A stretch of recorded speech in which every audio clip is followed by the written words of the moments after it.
Everybody, come let's go with the excitation system. An excitation system is the source of field current for the excitation of a principal electric machine, including means of its control.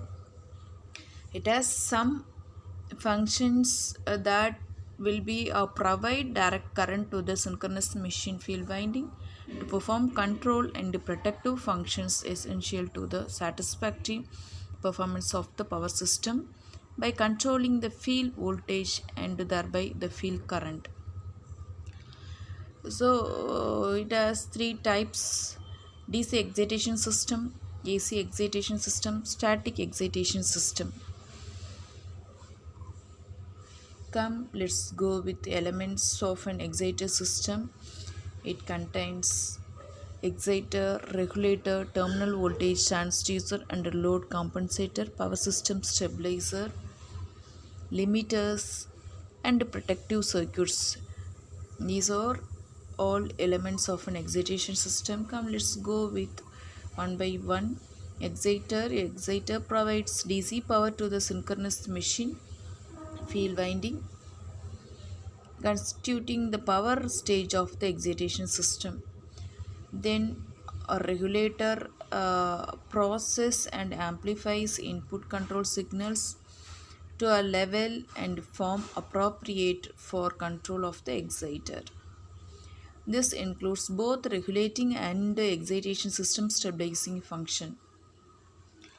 Then power system stabilizer, it provides additional input signal to the regulator to damp power system oscillation. Then power system stabilizer under the control of terminal voltage transducer add load compensator. It senses generated terminal voltage, a rectifier, and filters it to DC quantity and compares it with a reference which represents the desired terminal voltage. Then it has limiters and a protective circuit. These includes a wide array of control and protective function which ensure that the capability limits of the exciter and synchronous generator are not exceeded. These all are explanation under the control of these elements of an excitation system block diagram representation. Next, need for excitation system modeling. So this excitation system having some typical needs that are excitation control system having terminal voltage of the alternator sampled and that rectified and compared with the reference voltages. The difference is amplified and fed back to the excited field winding to change the excitation current. So essential for the assessment of desired performance requirement for the design and coordination of supplementary control and protective circuits. For system stability related to the planning and operation of power system. Next, role of exciter in voltage control. This role is very essential role. The DC field current is obtained from a separate source called an exciter. The excitation must be able to automatically adjust the field current to maintain the required terminal voltage. Next, necessity of voltage regulation.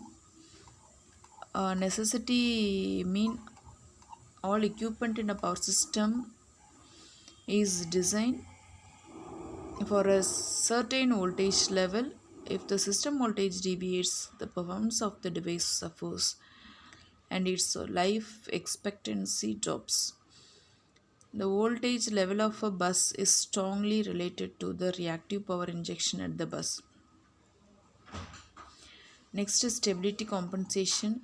Stability compensation having high loop gain is needed for static accuracy, but this causes undesirable dynamic response, possibly instability. By adding series and or feedback stability compensation to the AVR loop, this conflicting situation can be resolved Consider, for example, the addition of a series phase lead compensator having the transfer function gs equal to 1 plus stc.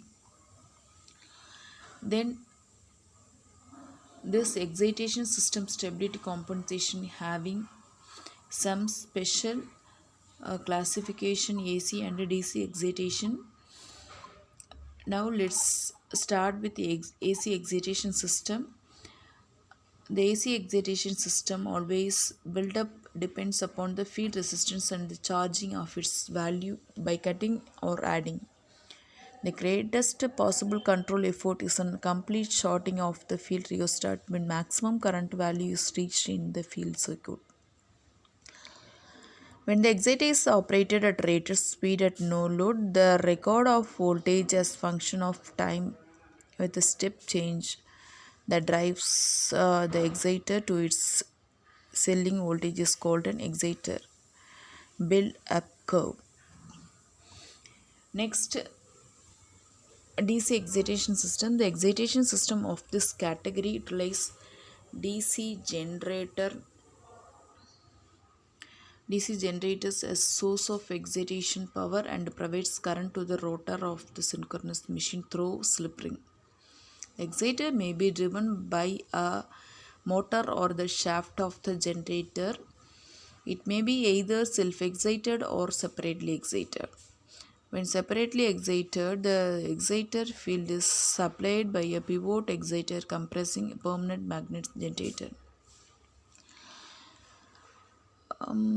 It consists of a DC comparator commutator exciter which supplies direct current to the main generator field through slip ring. So DC machines having two sets of a brush 90 electrical degree apart. One set on its direct D axis and other sets a square and Q axis. The control field winding is located on the D axis, a compensating winding in series with the D axis armature current, thereby cancelling negative feedback of the armature reaction. The brushes on the Q axis are shorted and very little control field power is required to produce a large current in the Q axis armature. The Q axis current is supplied mechanically by the motor. Then come, let's go with generation and absorption of reactive power. It consists of synchronous generator, shunt capacitor, shunt reactor, transformer, cables, overhead lines. Those are very familiarization of this generation absorption of reactive power capabilities. It's very essential one also. So come, let's go with synchronous generator and others. This method of voltage control always being with shunt capacitor, series capacitor, synchronous capacitor or SVC, tap changing transformers, boost transformers. Objective of reactive power compensation or to control voltage and or improve maximum power transfer capability achieved by modifying effective line parameters comes ZC equal to root of L by C. That is characteristics impedance electrical length theta equal to beta L. So the voltage profile is determined by ZC. The maximum power that can be transmitted depends on ZC as well as beta.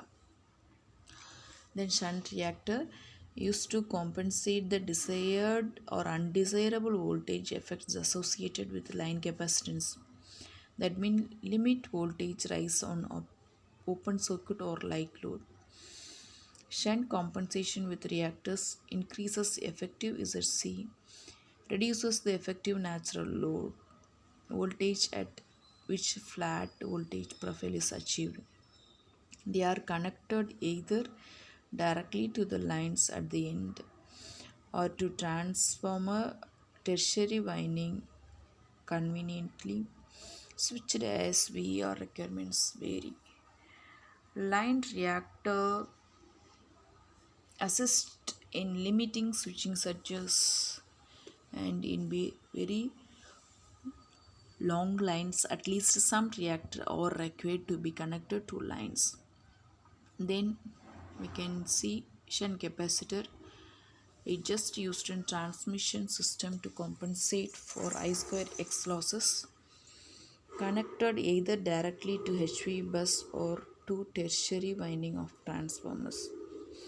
Usually switched, a convenient means of controlling voltage, and shunt capacitor compensation of transmission line in effect decreases ZC and increases theta. Also electrical length. It has advantages that are low cost and flexibility of installation and operating.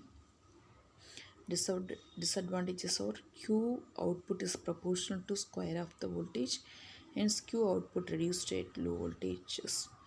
Shunt capacitor are used extensively in distribution system for power factor correction and feeder voltage control. Thank you.